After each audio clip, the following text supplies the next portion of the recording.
आज हम बहुत ही एक इंटरेस्टिंग टॉपिक पे बात करेंगे, वो है पपी फीडिंग का।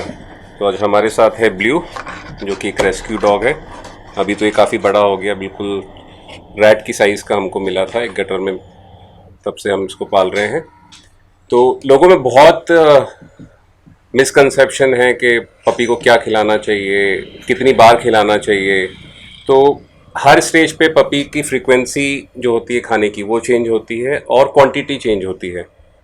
तो आइडियली तो 45 to 2 months puppy mother milk पे होना चाहिए। तो जो लोग 30 दिन या 35 दिन के पपी ले लेते हैं ब्रीडर से, मैं रिक्वेस्ट करूँगा कि वो ना करें। उसका एक बहुत ही इम्पॉर्टेंट रीज़न है कि जब आप पपी को मदर से दूर कर देते हो और मदर मिल्क पे है, तो पपी की इम्यूनिटी वीक हो जाती है। तो आप थोड़ा पैसा बचाने के चक्कर में बाद में आप हॉस्पिटल के चक्कर काट काट के ज़्यादा पैसा दे देंगे। तो 45 टू 2 मंथ तक पपी को आप मदर मिल्क पे रहने दीजिए।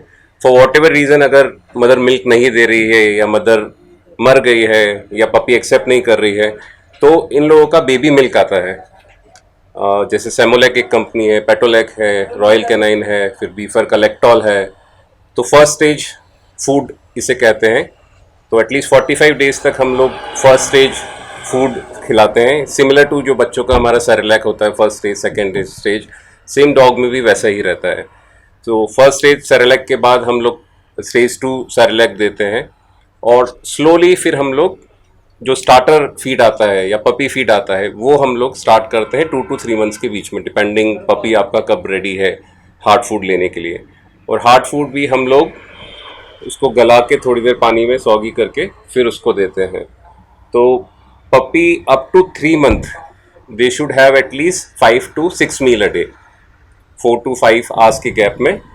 तो अगर आप सुबह जैसे फॉर एग्जांपल अगर 8 बजे स्टार्ट कर रहे हैं तो आप एक मील 8 बजे दे दीजिए, फिर 12 बजे, फिर शाम को 4 बजे, 8 बजे, और एक बार फिर सोने से पहले आप दे सकते हैं। तो 5 to 6 मील या 4 to 6 मील जो आप आपके शेड्यूल के हिसाब से सेट कर सकते हैं पपी को। अप टू 3 मंथ आपको ये देना है। 3 मंथ टू 6 मंथ मील की फ्रिक्वेंसी 3 टाइम हो जाती है, और वो 3 टाइम इसलिए होती है कि पपी बड़ा हो जाता है और उसकी फूड की रिक्वायरमेंट भी चेंज होती है। तो हम उसको हैवी मील देते हैं और 3 मील देते हैं। 6 मंथ के बाद वो 3 मील 2 मील में कन्वर्ट हो जाते हैं।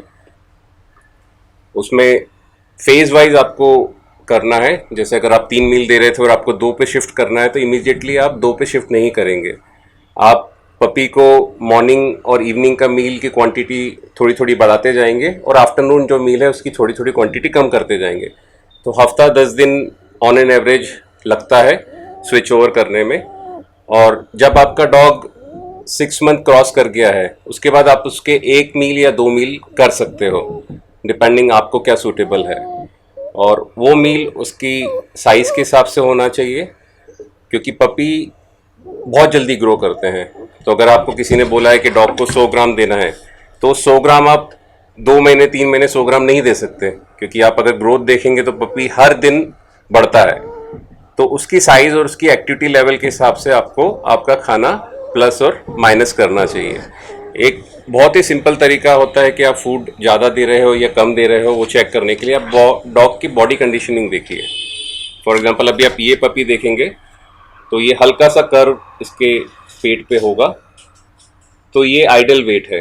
अगर ये पेट बहुत ही भार है, मतलब आप ओवर फीड कर रहे हो, और पेट बहुत अंदर है और आपको रिब दिख रहे हैं, मतलब वो पपी अंडर फेड है, तो आपको उसको खाना ज़्यादा देने की ज़रूरत है। तो डॉग की बॉडी कंडीशनिंग और उसका एक्टिविटी लेवल देख के आप खाना प्लस और माइनस कर सकते हैं। Thank you.